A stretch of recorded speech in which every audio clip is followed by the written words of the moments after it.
আসসালামু আলাইকুম এভরিওয়ান। কি অবস্থা সবার? কেমন আছেন সবাই? আশা করি ভালো আছেন। আলহামদুলিল্লাহ আমিও ভালো আছি। তো বরাবরের মতো নতুন আরেকটি ব্লগ নিয়ে আসলাম আপনাদের মাঝে। বৃষ্টি হইলে হওয়ার পরে রাস্তাঘাট, তারপর গাছপালাগুলো খুবই ভালো দেখা যায়, সুন্দর লাগে। বৃষ্টি হয়তো এদিক দিয়ে বেশ কিছুক্ষণ আগে হয়েছে। তো এই দিকে আর কি বের হইলাম, জাস্ট একটু ঘোরাঘুরি করবো। দেখা যাইতেছে বেশ কয়েকদিন হয়ে গেছে, অনেক দিন হয়ে গেছে ব্লগ করতে পারতাছি না। আর দেশের যে পরিস্থিতি ভাই, কিভাবে ব্লগটা করব? ব্লগ করার কোনো ইচ্ছাই জাগে না। অনেক ছাত্রছাত্রী মারা গেছে, তো দ্বিতীয়বারের মতন দেশটা আবার স্বাধীন হয়েছে। তো ছাত্ররা দেখাই দিছে আসলে আমরাও পারি। সবাই আসলে কল্পনা করতেছে যে আসলে এরকম পরিস্থিতি হবে, কেউ বলতেই পারে না, কেউ ভাবতেও পারেনি। তো এরকম একটা ঘটনা ঘটবে আসলে কেউ ভাবতেও পারে নাই গা, যে এত তাড়াতাড়ি সরকার পতন হয়ে যাইব, ছাত্ররা এরকম আন্দোলন কইরা এরকম একটা কিছু হইব। যাই হোক, সবই ভালোর জন্যই হয়, আল্লাহ যা করে ভালোর জন্যই করে। তো যেহেতু এরকম একটা ঘটনা ঘটেই গেছে, তাহলে যাতে আর এরকম দেশটা যাতে আরো সুন্দরভাবে চলে, এটাই আমাদের আশা, সবারই আশা। সামনে আর বেশি দূর যাবো না, অল্প একটু ঘুরে দেন এসে বলুন।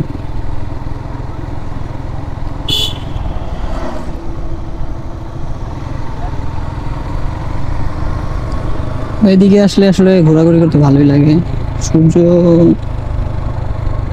ডুববে ডুববে দেখা যাইতেছে, এরকম দেখা যায়।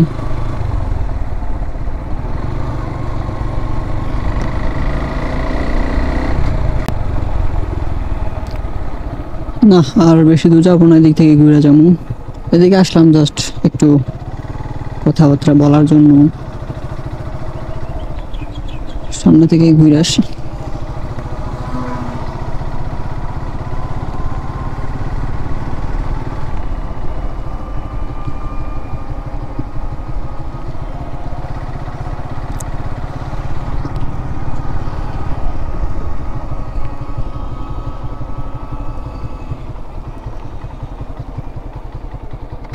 আর সামনের দিকে যাবো না, এদিক থেকে ঘুরে দেন চলে যাবো।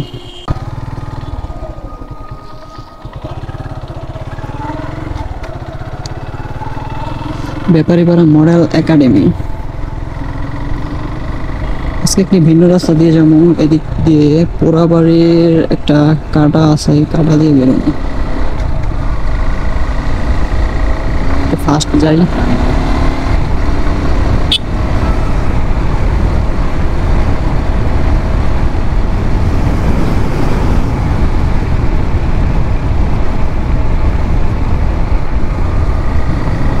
ঠান্ডা একটা অনুভূতি, ঠান্ডা ঠান্ডা বাতাস।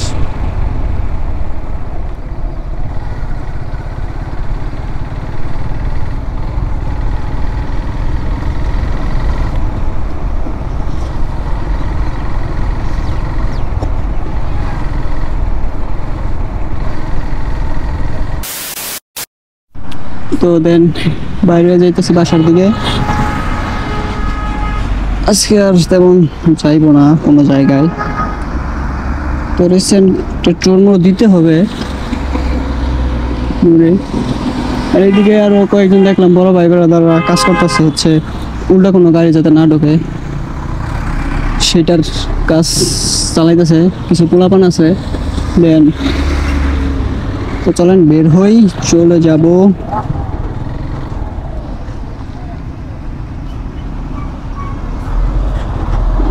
ও আরেকটা কাজ আছে ছোট্ট, আগে দেখি দোকানটা খুলছে কিনা।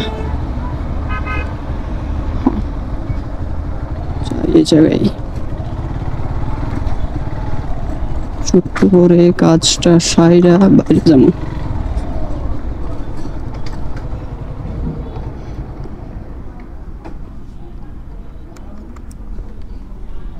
বিকাশে কিছু টাকা পয়সা ঢুকাবো, ডিরেক্ট বাসায় চলে যাবো। সময় হচ্ছে 6:12। আর কোনো কাজ কাম নাই, কিচ্ছু নাই, দেন বাসার দিকে চলে যাব। উল্টা কোনো গাড়ি আসছে না?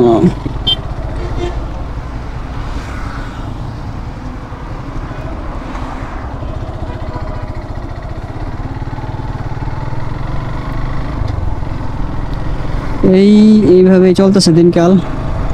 বাসার দিকে চলে যাবো। হোপ রাখতেছি ভিডিওটি আপনাদের ভালো লাগছে। যদি ভিডিওটি ভালো লেগে থাকে অবশ্যই একটা লাইক দিয়ে দিবেন। চ্যানেলে নতুন হলে সাবস্ক্রাইব করে আমাদের ফ্যামিলি মেম্বার হয়ে যাবেন। আর দেখা হচ্ছে এরকমই ভিডিও নিয়ে সামনে আবার। যতক্ষণ পরবর্তী ভিডিও নিয়ে আমি আসতেছি ততক্ষণ ইনশাআল্লাহ আমরা থাকবো ভালো, আমরা থাকবো সুস্থ। নতুন কোনো ভিডিও নিয়ে আসতেছি, অবশ্যই ভালো কিছু হবে। জাস্ট আপনাদের সাথে কথাবার্তা এই আর কি বললাম একটু।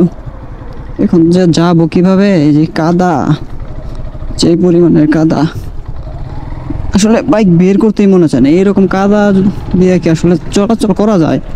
প্রতিদিন কি গাড়ি কি ধোয়া যায়? তার জন্য মাঝে মাঝে দেখা গেছে 7-8 দিন 10 দিনও গাড়ি বের করি না, কাদা থাকার কারণে। রাস্তাটা যদি একটু পাকা করে দিত দেন তাহলে একটু ভালো হইতো। তো এইভাবেই চলতেছে। সামনে একটা অটো আছে।